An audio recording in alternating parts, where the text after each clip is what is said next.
Oi gente, bem-vindos a mais um episódio do Peguei o Beco Podcast, um lugar que eu falo vários assuntos que eu não tenho por quem falar, indicação de música, filme, histórias, assuntos aleatórios e muita vergonha alheia. Meu nome é Sui e eu espero que você se divirta de alguma forma, então bora começar! Estou no Brasil. Cheguei faz 2 semanas, mais ou menos. Em outro episódio eu dou mais detalhes de como tá sendo a minha readaptação a tudo, etc. Mas no momento eu tô de férias, né? Porque eu já trabalhei pra caralho no Japão, não quero nem saber de nada. E tô treinando, né? Porque eu não posso parar também. Meu cabelo tá roxo e eu não marquei de ver amigo nenhum porque eu tô completamente maluca da cabeça ainda. Tô ajustando o fuso horário e, enfim, eu tô muito louca. No meu tempo livre, eu continuo assistindo algumas coisas. Ontem eu me dei conta que esse é o ano que eu assisti a maior quantidade de filmes indicados ao Oscar e eu fiquei um pouco passada. E da minha lista de filmes desse ano, ainda falta ver Nosferatu e Flow, que é o filme do Gatinho Preto, né? Inclusive, esse filme do gato, meus amigos assistiram e falaram que é muito bom. E levou o Oscar de melhor animação. É um filme da Letônia, feito com 2 coxinhas e um guaraná. Então é um feito e tanto, né, realmente. Filme pra quem adora gato. Então, bom, como diria Manuel Gomes, um grande filme. Ainda não assisti, mas vem aí, a qualquer momento. Então eu vou falar em ordem aleatória os filmes que eu assisti, com exceção do último a ser citado, e vão ter vários spoilers. Eu vou começar por Anora.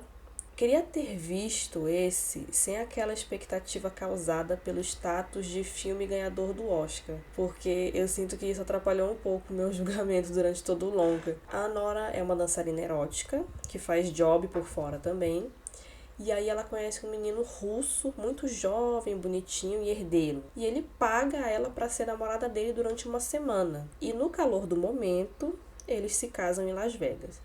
É um filme divertido, não me deu sono, me deixou presa a tudo que estava acontecendo, é frenético, mas no geral eu não achei assim tão excelente em questão de história. A Mike Madison tá muito boa, ela realmente serviu bastante atuação, ela faz a atuação de griteiro que todo mundo gosta. E eu fiquei com vontade de aprender a dançar pole dance porque eu achei muito maneiro. Ela tava dançando muito bem. Eu acho que era ela mesma que tava dançando. Eu consegui torcer muito por ela. Porque eu acho que é assim que tem que ser mesmo. Tem que agarrar as oportunidades que aparecem. Enfim, ela é muito loba. E eu vi umas pessoas falando: nossa, que menina burra, até parece que isso ia dar certo. Aquele garoto era um idiota, dá pra perceber desde o início. Tararara. Gente, mas veja bem. Ela estava super motivada em fazer tudo dar certo, mas não era por amor. Era por ver que o futuro que ela queria estava nas mãos dela, finalmente. Então ela lutou até o fim, com unhas e dentes, para continuar casada com aquele twink. E não deu certo, né? A grande moral do filme é essa, que choro de puta Deus não escuta. E a bichinha só chorou no final, coitada. Tanto que quando acabou, eu fiquei meio irritada, porque eu pensei, que isso? Que final é esse? Acabou assim? E até então, eu não tinha gostado muito do filme. Eu até xinguei muito ele com uma outra amiga minha que não tinha gostado também. Enfim, eu achei bagunçado. Mas dias depois, pensando ainda na conclusão, eu fiquei remoendo sobre como deve ser horrível você estar tão à margem da sociedade dessa forma e sentir na pele como é isso. Tudo bem que são casos e casos, né? Tem várias meninas hoje em dia que estão no job por opção e porque gostam, né? E tarará. Mas nem elas estão isentas de serem tratadas igual merda, né? Porque o filme inteiro a gente vê tudo escorrendo pelos dedos da Anora, igual areia, e eles carregando ela pra cima e pra baixo atrás do garoto, né? Que desaparece, como se ela fosse, sei lá, uma bolsa. E ela gritando o tempo inteiro pra ser ouvida, mas não fazia diferença, né? Porque ela era só mais um capricho que o garoto mimado tinha feito e eles precisavam dela pra anular o casamento. O que ela quer ou não quer não faz diferença. Tem uma frase da André Surak, eu vou citar a Imola, tem uma frase dela contando sobre o passado de prostituta, que ela diz assim: eu não tinha valor, eu tinha preço. Então dá pra ter uma noção de como todos enxergam a Anora, que ela é um ser humano e tal, mas eles veem ela como uma menina que se vende, né? E quando você se dá conta disso e de que ela não chora o filme inteiro, só chora naquele final, você vê ele de uma forma diferente, de uma forma bem mais sensível, eu acho, que eu me senti assim tão estranha, porque acabou daquela forma que eu, sei lá. Então eu digo que o filme me ganhou apenas alguns dias depois, mas ganhou assim mais ou menos ainda. E ainda assim eu acho um bom filme, mas eu não acho excelente. A Isabela Boscov adorou, achou formidável, então vai ver, eu que não entendo nada de filme mesmo. Na virada do ano novo, eu tive a infelicidade de pegar Covid pela terceira vez no Japão. Porra, 2025 pegando Covid ainda. E bem no feriado que eu iria passear. Ai, gente, sinceramente, olha que raiva que me dá de lembrar isso. Ou seja, depois de 3 Covids, a minha memória não vai mais ser a mesma. Então eu tenho que terminar de falar desses filmes antes que eu esqueça todos eles, né? E por que eu comecei a falar isso do nada? Porque enquanto eu tava doente, eu assisti Wicked. Eu não gosto muito de musical. Se eu vou ter que ouvir música no filme, tem que ter música boa. Por isso que eu nem cheguei perto de Emília Pérez. Porque toda cena cantada que eu vi desse filme, e cantada é uma palavra forte ainda, porque parecia ser mais falada do que cantada. Eu achei horrível. É música ruim, letra ruim. A letra do negócio da transição da mulher lá, de pênis pra vagina, de vagina pra pênis, vai se fuder, porra. Selena Gomez sem saber falar espanhol. Muita coisa que eu sei que se eu assistir vai me irritar. E eu nem falei das polêmicas do filme porque não precisa, né? Mas enfim, falando de coisa boa agora. Wicked é maravilhoso. Eu não tenho familiaridade nenhuma com a história do musical, eu nunca assisti, eu não conhecia as músicas, eu não assisti nem o Mágico de Oz, então foi o meu primeiro contato realmente. Excelente, história muito legal, você se importa muito com a Elphaba, a Glinda, ela é muito boçal, mas ela é muito engraçada e você não consegue odiar ela. Figurinos lindos, cenários, o ápice da história dessa primeira parte, que é a Elphaba voando e cantando Defying Gravity. E repare que eu deixei pra falar das músicas só agora, porque tudo funciona perfeitamente já sem as músicas. As músicas chegam realmente pra engrandecer tudo ainda mais, até porque é um musical, né? E, enfim, música boa, sabe? Música que eu termino de assistir e tá na minha cabeça porque é ótima. Eu até hoje, quando eu tô treinando, fazendo flexão lá, eu tô com meu fone de ouvido lá torando e ouvindo lá. Just you and I defying gravity. Aí tem Popular, tem The Wizard and I, tem a música que o menino do Bridgerton canta, né, que ele é o galã do filme, que eu não vou saber nem o nome, mas tipo, ele canta muito bem também. Eu fiz questão de assistir legendado porque eu sou apaixonada pela voz da Cynthia Erivo e da Ariana Grande. A minha única felicidade foi ter visto esse filme doente em casa, porque eu queria mesmo era ter visto no cinema, com tudo que tem direito, sabe? O som legal e imagem grande, não sei o quê. O Wicked perdeu a indicação de melhor filme de musical ou comédia, e eu fiquei assim, mano, pera lá. Se o Wicked, que entregou tudo, não consegue ganhar melhor musical, como que ganha? Quem é que vai ganhar? Aí eu vi que foi Emília Pérez, eu pensei, não é possível. Mas é assim mesmo, né? Então, nesse caso, ganhar não é a mesma coisa que vencer, porque são as músicas do Wicked que todo mundo escuta até hoje e não as da Emília Pérez. Eu só posso dizer que eu tô muito ansiosa pra ver a segunda parte no cinema. Semana passada, eu finalmente assisti Ainda Estou Aqui. E é tudo que dizem mesmo, é muito bom. Uma coisa que impressionou muito foi a ambientalização do Rio de Janeiro nos anos 70, porque tudo ali deixou a filmagem muito crível. E realmente parecia uma viagem no tempo, é muito, muito massa e minucioso o jeito que eles pegaram cada detalhe. Não foi uma coisa só de figurino e música e... a gente percebe que teve todo um cuidado ali, realmente. E os primeiros momentos do filme são uma coisa muito aconchegante. Eu tive um pouco de dificuldade de diferenciar as filhas, porque duas delas são muito, muito, muito parecidas. E é muita criança, né? A gente fica meio perdido. Falando nisso, a escolha de elenco também é bem legal, principalmente na segunda fase do filme. É onde aparece a mais novinha, né? Eu acho que é a Babil, que é interpretada pela Olivia Torres, porque ela é a cara da Fernanda Torres. Eu tive até que pesquisar para ter certeza de que elas realmente não têm nenhum parentesco, porque é impressionante. E é a história da família do Rubens Paiva, que era ex-deputado, se autoexilou, voltou pro Brasil, mas continuou mantendo contato com outros exilados, o que não agradou os militares. E um dia entram na casa do cara e levam ele embora pro quartel e ninguém nunca mais tinha notícia. Eu não vivi a ditadura, graças a Deus. Mas eu vi umas pessoas falando que não se compadeceram muito com a história por ser um caso triste de uma família branca bem de vida que mora de frente para o mar. Eu já acho que esse é um recorte que torna tudo ainda pior, porque mostra que ninguém estava salvo de desaparecer.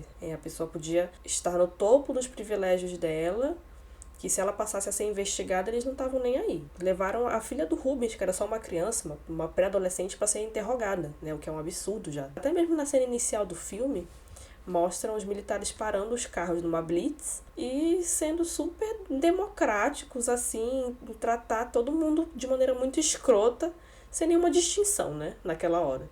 A Fernandoca, como Eunice, tá extraordinária. Ela é muito contida, ela é reservada, ela fala de um jeito sereno. A atuação a gente vê assim no olhar, na sutileza. Dá pra perceber ela definhando conforme o filme passa, né? Quando se cria aquela atmosfera assim em volta de uma pessoa que passa por uma situação traumática e isso começa a fazer parte do semblante dela junto com o tempo, sabe?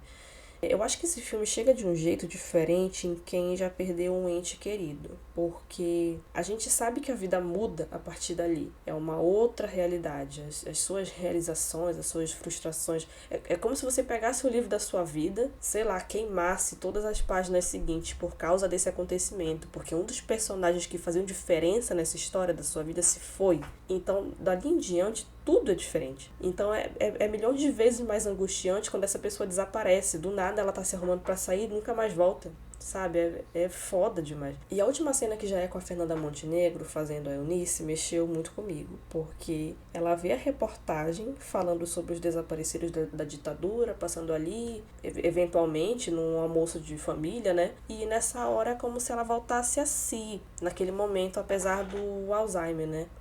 Na hora que todo mundo se reúne para tirar foto, ela tá olhando pro lado como se ela estivesse procurando alguma coisa, sei lá.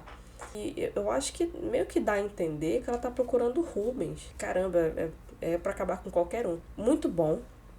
Ganhou o Oscar de melhor filme internacional merecidamente. Não levou o prêmio de filme do ano porque perdeu pra Nora, o que eu acho um absurdo. E muito me chama a atenção que durante uns anos parece que eles sempre davam Oscar pro mesmo tipo de filme de guerra e negócio histórico. E aí no ano que o Brasil faz um filme com um tema que eles premiam, aí dá um prêmio pra Nora. Que, gente, comparado com Ainda Estou Aqui, é um filme muito mediano, mas é uma opinião minha, mas eu acho muito mediano. A atuação da Fernanda sei lá, é sem palavras. Eu fico assim, speechless, sei lá. Eu entenderia, entre muitas aspas, se perdesse pra Substância, que inclusive é o próximo filme que eu vou falar. A Substância é o filme que eu mais gostei em 2024. Há muito tempo eu não assisti uma coisa que me impactava tanto, e não foi nem pelo choque, mas é aquela sensação de estar pensando por horas a fio no que eu acabei de assistir. Bom, a história resumida, né, é uma mulher que é uma grande estrela fitness e ela é demitida do canal que ela trabalha porque ela tá velha e ela recorre a tomar a tal da substância, né, que promete trazer uma versão melhor dela mesma, mais bonita, mais jovem, e ela se injeta a droga e assim nasce uma gostosona de dentro dela. Mas são dois corpos e uma mente só. E essa divisão faz ela entrar em parafuso. Então a gente vê ela colapsando de dentro para fora, até não sobrar mais nada. É lindo, gente, é maravilhoso. Durante a campanha de premiação, estava se fomentando muito uma disputa entre Substância e Ainda Estou Aqui. Principalmente o lance do prêmio de melhor atriz. A Fernandona levou o Globo de Ouro, mas que eu me lembre, Substância levou o Oscar de melhor maquiagem. Eu vou até falar da maquiagem logo, falando nisso, né? Porque é um trabalho muito absurdo. É muito foda mesmo. É que o pessoal leva muito em consideração o monstro do final. Mas durante, dá pra ver as etapas de envelhecimento da Elizabeth, onde cada vez que a novinha apronta, né, ela acorda pior, e aí começa com o dedo todo velho podre, e aos poucos ela vai se tornando aquele maracujá de gaveta, né? Até o olho fica esquisito, uma coisa bem ruim. E quando ela encarna a metade gostosona dela, que inclusive leva o meu nome, é nome de gostosa, né? A Sue.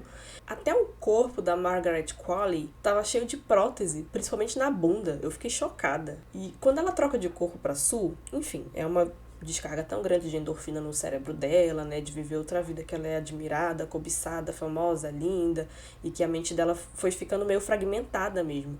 Eu lembro que quando chegou naquela cena da Elizabeth vendo a Sue na TV dando entrevista, debochando dela, eu fiquei, o que é isso? Mas ela tá falando dela mesma. Ela tá criando outra personalidade, sendo que literalmente ela só tava ficando louca mesmo. Porque imagina só, você ser a pessoa que você quer ser, mas para isso a sua versão antiga tem que continuar existindo. E aí você tem que fazer manutenção mental dessas duas metades. São duas vidas diferentes. Sabe, numa noite o motoqueiro transa com o meu outro eu, e aí no dia seguinte ele me vê velha e manda me fuder, sair da frente dele. O que é isso? Sabe? É dali pro hospício.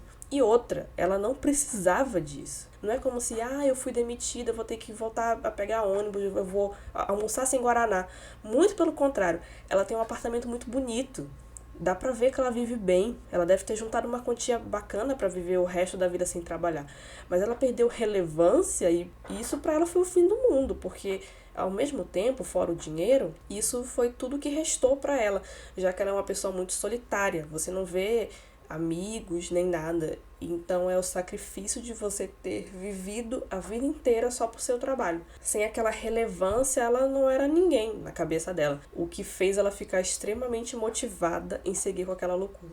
E aí a gente chega no final. Muita gente detestou o final. Disseram que foi demais, que não precisava, muito exagero, cagou o filme inteiro. E são as coisas que eu li. Eu não podia discordar mais, porque enquanto as coisas ruins vão acontecendo, a gente já pensa que isso vai dar uma merda gigantesca. Principalmente quando ela decide sugar toda a medula espinhal da velha, e aí já era, né? Porra, gente, o final foi nojentão, mas ela enfiando aquela seringa no buraco da coluna cheia de pus. Nossa senhora, eu até me contorci. Que nojo, que nojo. E é isso, da merda. A Elizabeth decide eliminar a Sue, né? Acabar com a experiência toda.